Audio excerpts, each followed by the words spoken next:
Okay class, good afternoon, good day once again. So before this video, we have discussed all about the piecewise function. And as you remember, dun po sa video na una kanina, di ba? I have given you two set of examples. So we're gonna use those examples for here on our third lesson all about evaluating function. As you remember class, di ba? When we say f of x, that represents the variable y, that represents the dependent variable. Meaning to say, with the use of the domain, which is yung independent variable na x, we tend to obtain the value of that function. So this time around class, evaluating function talks about the value of the function. So there is a corresponding value for the domain, and we're gonna obtain the value of the function in terms of that particular value of x. And of course, we're gonna use the idea of substitution. Kanina, or yung video po before nitong video na to, I have given you the first example, di ba? As you remember, yung sa computer shop na ang question dun is that ilang amount ba ng pera yung babayaran mo corresponding sa number of hours na nagugol mo dun sa computer shop. Given na 15 pesos po yung per hour dun sa computer shop.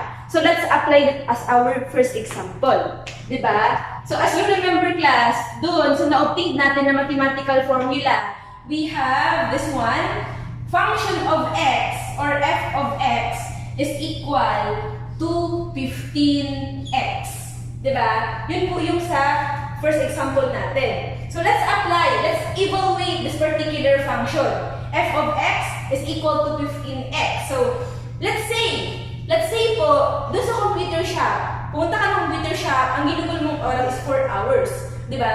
So let us assume that the value for the domain, which is yung variable x, is no other than 4. So how are we going to evaluate this one?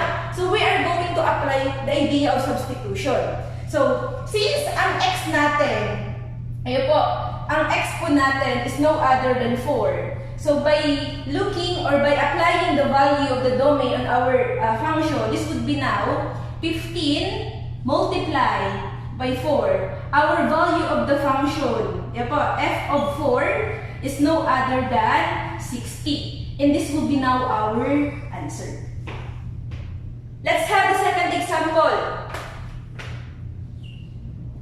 Okay, so let's say our second example is f of x is equal to 5x plus 1.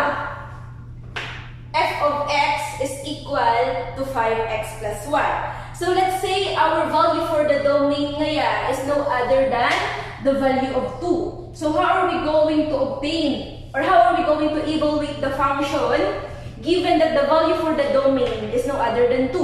So again, substitution po tayo. It would be now f of 2 is equal to 5 multiplied by 2 plus 1. This would give us 10 plus 1. Everyone, our value for the function is no other than 11. And this would be now our answer. Okay, so considering the same example, we have the function f of x is equal to 5x plus 1. So let us determine the value of the function at x, which are 4, 6, 8, and then 10. So let us consider first this particular domain, the value of x, which is equal to 4. So let's have letter A. Again, people have substitution.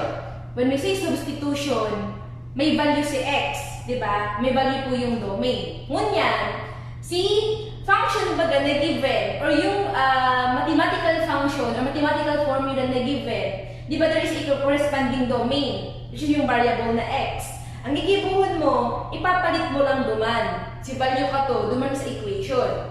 And then, of course, you apply the operation. Depende sa given na function. Since addition po tayo, so we're just going to add. Opo. So let's have f of x is equal to 5x plus 1 since our value for x is no other than 4, this would be now 5 multiply by 4 plus 1. This would give us 20. Kasi 5 times 4, di ba 20? Plus 1. This would give us 21. So, our first value for the given function, which is, ang domain niya is equal to 4, this would give us no other than the value of 21. Let's have letter B. This would be f of x is equal to 5x plus 1. The same function po tayo So, this would be now 5 times 6 plus 1. This would be 5. This would be 5 times 6 would give us 30 plus 1.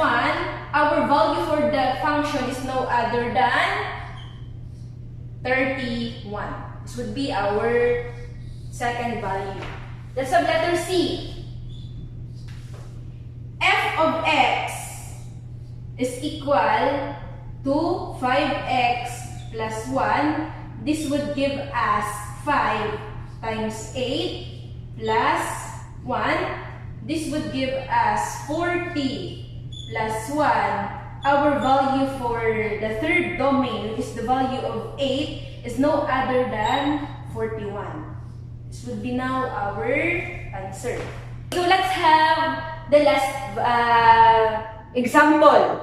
Given the same function po tayo So letter D is f of x is equal to 5x plus 1, wherein yung value ni domain natin is yung last na value, 10, di ba? So this would give us 5 times 10 plus 1. This is 50 plus 1. This would give us f of 10 is no other than 51.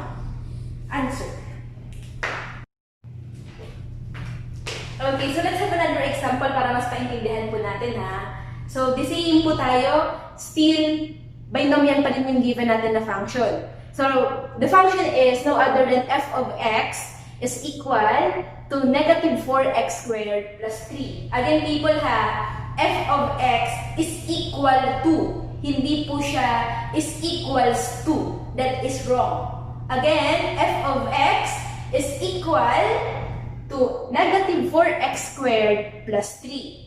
So this time around, we're going to evaluate the particular function, di ba? So let us determine the value of the function at x, wherein yung domain natin, yung values po nila are negative 1, negative 2, and then positive 2. So let's have first this value, the domain, which is the corresponds to the value of negative 1. Letter A, f of x is equal to negative 4x squared plus 3, we're gonna have negative 4 multiply to negative 1 squared plus 3. This would give us negative 4 multiply. Negative, di ba? Sa rule po ni integer, negative multiply to negative would give us positive. So, negative 1 multiply to negative 1 would give us positive 1 plus 3. This is now negative 4 multiply to